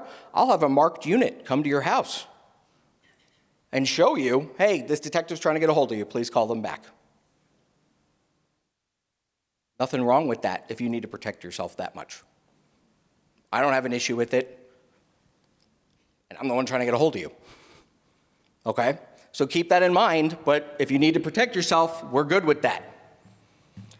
The criminal impersonating law enforcement or government official exploits persons' sense of, again, trust, urgency, and or fear, which can lead people to make impulsive decisions without thoroughly verifying information. That's what we just talked about. That's the key to all of this. That psychology, that ability to get in your head and make you go, oh, what do I need to do? Okay? Law enforcement will not call you before arresting you. Again, you're not special. Criminals will send copies of counterfeit letterhead, credentials to victims via text and or email. They'll often use names of real law enforcement agencies. Again, it's against policy for me to send this to you on a photocopy or a text message. Okay? I'm not allowed to do that. We don't do that for a reason. So if they go, oh, I'll fax it to you, I'll email it to you. No. okay? Don't believe that. And they do this. They will scan federal IDs with their photo or a photo, because you don't even know it's them, and they'll send it to you with letterhead saying, my favorite one is the Supreme Courthouse was one of the ones that we had. I don't know what that is, but it worked, okay? So the letterhead is very different. They can make it, though, and it'll look good, all right? So again, be aware. Criminals will spoof phone numbers to look as though they are from a genuine law enforcement agency or government agency, okay? They love using the 202 area code. It's Washington, D.C., all right? Especially when they're pretending to be a federal agent. They'll call you from a 202 number, all right? Let me explain to you real quick, and I have to explain this to you because, again, none of you have been on the other end of law enforcement, all right? And you don't know what happens on the back end of it, okay?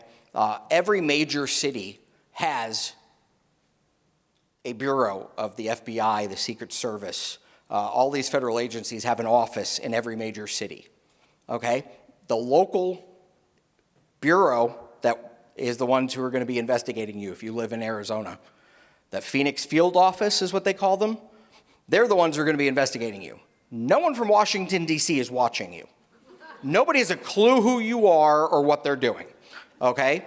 If you're going to be contacted by somebody, it's going to be from someone locally. So when they call and they say, oh, I'm with the FBI, and they're calling from Washington, D.C., that's not how it works, okay? If D.C. had to go through every city and make phone calls, again, they don't have the manpower to do that, all right?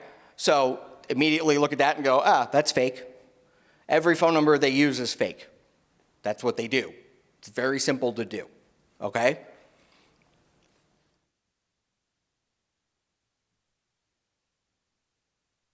Different stories are used in the scams to include claiming the victim missed jury duty, yada, yada, yada. Like I said, Social Security Administration, we work very closely with them. We work with their special agents all the time in our financial crimes unit.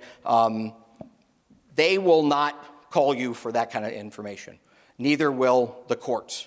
Federal court or superior court, that's local and or federal in Maricopa County especially, will not call you. They're going to send you something via U.S. mail. That is how they still communicate with you. Okay, so anyone calling to say, I'm with the courts, no, they're going to mail you something. It's going to be an official document that you're going to get mailed. That's what they're going to do. Anyone who says otherwise is lying. Okay, so just keep that in mind as well. Social Security is the big one. They're mailing you stuff. Nobody's calling you. They don't have the manpower to do that. The victim is usually told to pay the fines via unusual payment methods. Again, gift cards, wire transfers, cryptocurrency, or the use of a courier. No legitimate business makes that mandatory to be paid that way. Anywhere. You do not have to pay with either a gift card, a wire transfer, cryptocurrency, or having someone come pick it up. Anyone who says otherwise is lying to you. Okay? Very simply put. Criminals will often use poor grammar and have emails and text messages with spelling and grammatical errors. You need a minimum of a bachelor's degree to become a federal agent, and you need a minimum of an associate's degree to become a local law enforcement officer, okay? And yes, I've read some reports where it's pushing it, let me tell you. But, all right, I'm not blaming everybody for that, but at the same time, when it comes to texting especially, trust me, this generation's got it down. So no one's going to be making that many errors, okay? People who don't speak the language well enough, and even then, it's iffy, but what these are computers doing all of this kind of stuff. So it's not, and they stink. It's very obvious it's coming from a computer because they're not good at grammar, okay? Any English teachers in here? Okay. Good at grammar, did I say that right? Or should it be they don't speak grammar, you don't use grammar well? All right, we'll talk later. Okay, so anyway. Exactly, see? So requests for personal information. Criminals may ask your date of birth, bank account number, credit card, or social security number. They may also ask for your password or PIN. No legitimate business will ever ask for your personal information over the phone and out of the blue. okay? Very simply put, what is the one thing when you get that call from your doctor's office? What do they always ask for? What's your name and date of birth? You called me. Well, we need to verify it's you. Okay. Click. That's what I do, and I'll tell you why. Okay? Because I can't trust the phone number coming in. I don't know who is on the other end anymore. You can make a phone number look good. You can make the voice sound like somebody I know. I don't know who's on the other end. The easiest answer I can give, and this is that rude part, okay? I'm right in the middle of something. Let me call you back. Hang up. Now you, 10 seconds later, look at your phone, go to your doctor's office, and call the number back. Hey, this is Mark DeBona. Did you just call me? Oh, yeah, we did. Okay. Now I'll tell you whatever you want to know. Because I know who I'm talking to. I called you. Okay? So if someone's calling me out of the blue, even if, unless it's just a quick, hey, we're just reminding you about your doctor's appointment next week, fine. But when you want information, I don't know who you are on the other end anymore. You can't trust it anymore. So what am I going to do? I'm going to verify it my own way by me calling them. Okay? That's the easiest answer I can give you. That way you're safe across the board. You know who you're calling. I don't know who's calling you. All right? Easiest thing you can do, and it's 10 seconds. Okay? Our biggest problem with all of these scams is we've given up safety for convenience. That is something we're horrible about. I want it now, and I want it quick, and I don't want to have to move to do it. Okay? I can have food brought to my house for every meal. I can have groceries brought to my house. I don't have to leave. What a great world we live in. Okay? But that's as easy as it gets, where if they're calling me, well, I'll call you back. It's 10 seconds. It's not a waste of time, but that convenience factor, most people just don't want to deal with. 10 seconds. It's nothing. Okay? Just keep that in mind. It's the safest way to deal with this.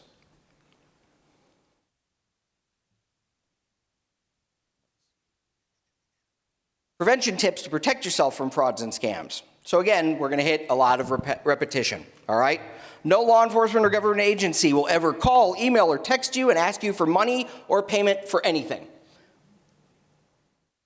No law enforcement or government agency will ever call, email, or text you and ask you for your personal information. That goes back to the password and your user ID, okay, especially with your bank. The bank does not care what your user ID and password is. They don't need it to get into your account. They have their own way in. Guess what? They own it. Okay? So why would I need your specific information to get into your account? They can always get into your account. So anyone calling you going, well, I need your password or I need your PIN number, does not work for the bank. All right? Because the bank doesn't care. They don't need it. Think about it. When you stop and think right now, you go, oh, that makes sense. But when I tell you, I need it right now or you're going to lose all your money, and I get this story going and I get you all revved up and you go, oh, what do I do? You're willing to give it because you get scared. You get impulsive. Okay? That's what we're trying to stop. That's what we're trying to educate you about, not to let that take over. All right? No law enforcement or government agency will ever ask for or accept gift cards, wire transfers, cryptocurrency as payment, or use couriers to collect the money from you. What is the sheriff going to do to bail somebody out of jail when he's like, give me gift cards? Do you think he cares about that? No, that's not how it works. Okay? So no, they're not calling you to get actual information. That's not how it works. We don't do that, all right? No law enforcement or government agency will ever contact you to tell you that you have a warrant for your arrest. Again, what are we not? We're not special. Sorry. Okay? Never give your personal information to a person who is calling you. Valid point. I don't know who you are anymore. If I call you, then I know who I'm calling. If you call me, I don't know who you are. I will then verify that. Okay? Do not give money to anyone you do not know, who you have not met in person, or you've only met online. As simple as it gets, okay? Do not respond to messages or emails from unknown numbers or email addresses. Block and delete unknown phone numbers, report unknown and email addresses as spam. All of your phones, I don't care if you've got a flip phone, you can block a phone number. All that does is just make it so that phone number doesn't make your phone ring anymore. It goes straight to voicemail. One thing 99.9% of the time scammers won't do is leave you a message. It's a waste of their time. They will move on to the next person if you don't answer the phone. Okay? The people that answer and start conversations with them is the issue that we're having. All right? So I've taught my mother all of this stuff, especially after she almost became a victim. And again, because she's a Sicilian woman from Brooklyn, the attitude comes out. So now when she gets a phone call, I know this is a scam. And she's going to explain to them why. Okay? So the issue becomes, very simply though, why don't we want you to do that? All right? I don't want you to do that because it gives them more time to get you to believe them. All right? Because if I give you a good enough answer to some of the questions you have, or how Mark told me this, but maybe he was wrong, then you stay on the phone and then you possibly have to start giving up something. Okay? Don't stay on the phone. Hang up the phone. Cut off the communication. That's it. That is the easiest way we can get around all of this, okay? Do not respond to messages or emails from unknown numbers or email addresses, all right? Don't click on the links that you're sent in a text message or even an email, okay? If somebody's sending you a link, especially in a text message, you don't know where that's going, all right? So if you get a link for your bank that says, hey, we need you to update your information. I just got one of these. I have Bank of America. Bank of America straight up says, hey, we need you to update your information. They will never send you one that shows you a link. What they'll do is they'll say, next time you log in, please verify your information. They're not going to give me a link to click on because it's going to go to a website that looks like Bank of America's website, but that's going to steal all of my information that I enter. Okay? So what I'm going to do is I'm going to not touch it, and I'm going to go to the website that I use all the time for Bank of America, and I'm going to use it that way, not through a link that's sent to me. Very important. Use the way you know. Phone numbers, same way. These scammers, these criminals love to use, oh, well, you know, hey, call this number and they'll verify who I am. All right? And I even told you to do that, right? But if I give you a phone number, don't call it. Never call a phone number that you're given, especially in one of these text messages or emails. Instead, look up the phone number online. You can go online and look up Maricopa County Sheriff's Office contact information, and it'll be there. That's the number you call. 876-02-876-1000. That's our phone number. That's the number you call. But don't call a number that's given because all you're going to do is talk to the scammer that's sitting next to the first one that called you. Okay? Pretending to be somebody else. All right? Again, very important to differentiate. Don't even respond to those. That's another thing, okay? Criminals will use fear tactics to get you to act quickly without giving you time to think about what it is you are doing. Slow down. One thing I want you to even think about all the time, anytime you get one of these text messages, phone calls, or emails, slow down, take a step back, take a deep breath. I want you to separate yourself from the situation psychologically, and that gives you time to reconnect the dots and go, this is something I was warned not to do. Because once you get stuck in that impulsivity, you're gone. So separate yourself from it. Also works in horror movies. Okay.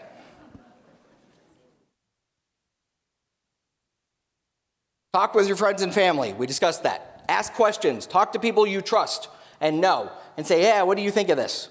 Okay? Criminals will often demand to stay on the phone with you. This is a big one that they're doing, especially when it comes to the go and get money.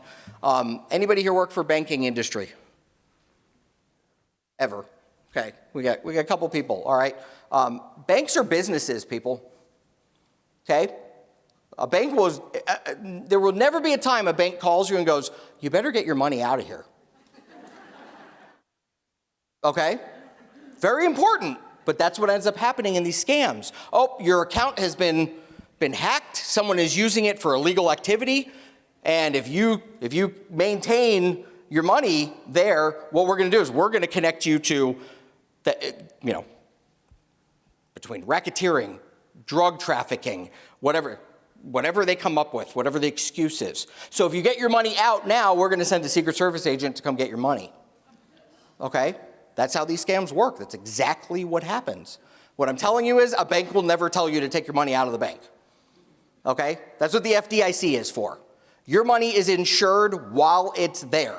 Even if somebody actually did hack your account and start taking out your money, you get it right back. Okay? As soon as you walk out those 2 glass doors in the bank, you're on your own. Your money is no longer protected.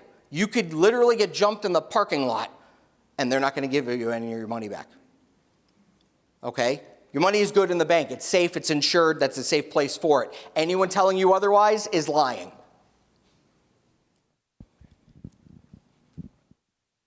The other stories they'll tell you, okay, because banks are getting good. They're teaching their tellers what to tell, hey, you've never taken more than $100 out of your account for the last 20 years, and you show up and ask for $40,000. The teller's going to go, you all right? Everything okay? And these criminals will tell you, they'll give you a story. Oh, tell them that you're redoing your house. You're remodeling your house and you need the money. Okay? Don't trust anyone that tells you to lie. That's as basic as I can make it. No law enforcement officer, nobody's ever going to tell you, well, you need to lie about this. That's not how we work.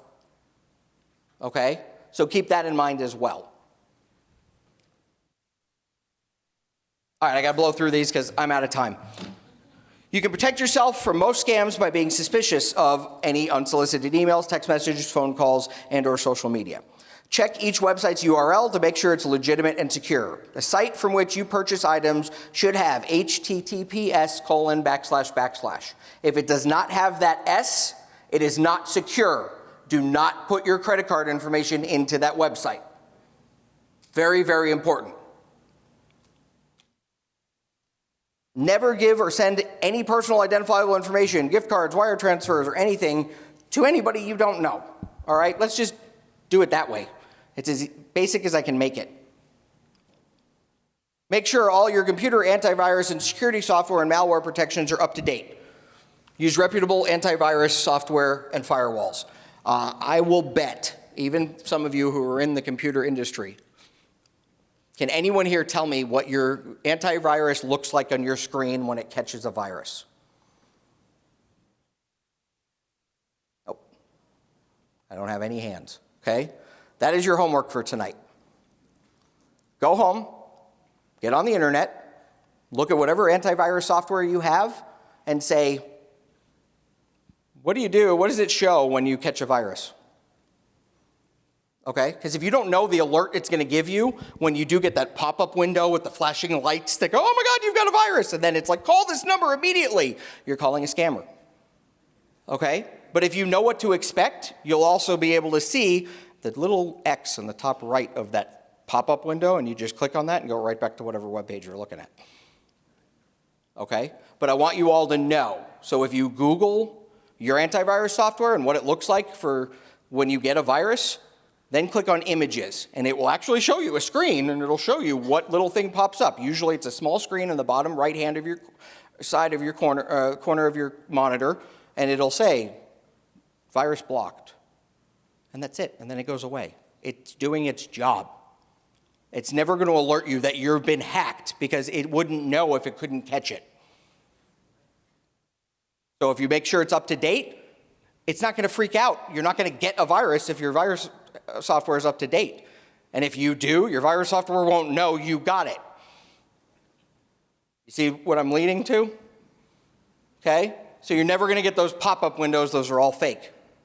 And they lead directly to scammers. Make sure you secure your banking and credit accounts with strong passwords. That's very important. Never allow anyone else to access your online accounts.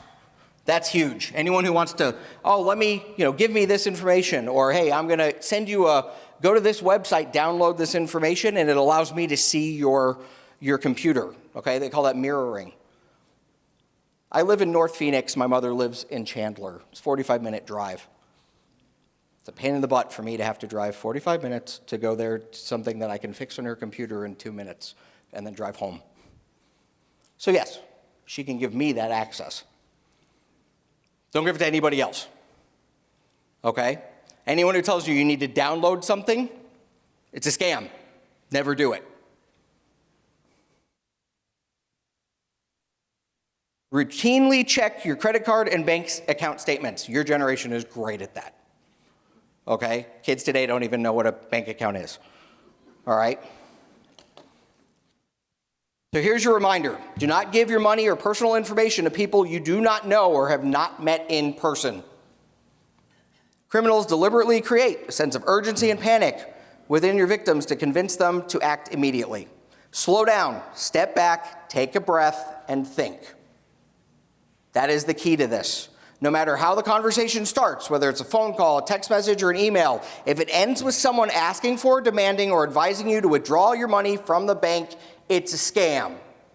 And I just screwed over all of your grandkids, but that's fine. Anyone asking you for money on the phone, in an email, or on a text message is a scam. Don't do it. It's as easy as I can make it for you. Okay? This is our website. www.mcso.org/frauds and scams. One word and is spelled out, okay? That is where you could go. You get all of this information and a heck of a lot more from everything we talked about. It will show you, again, the 7 most common scams that are occurring right now in Maricopa County. All right? The titles of them, what they consist of, what they're asking for, how it's working, all of that information is on this website. Please go and read it. Tell as many people as you can to go online and read it. The more people we can educate, the less victims we're going to have. Thank you all very much for being here. We greatly appreciate it.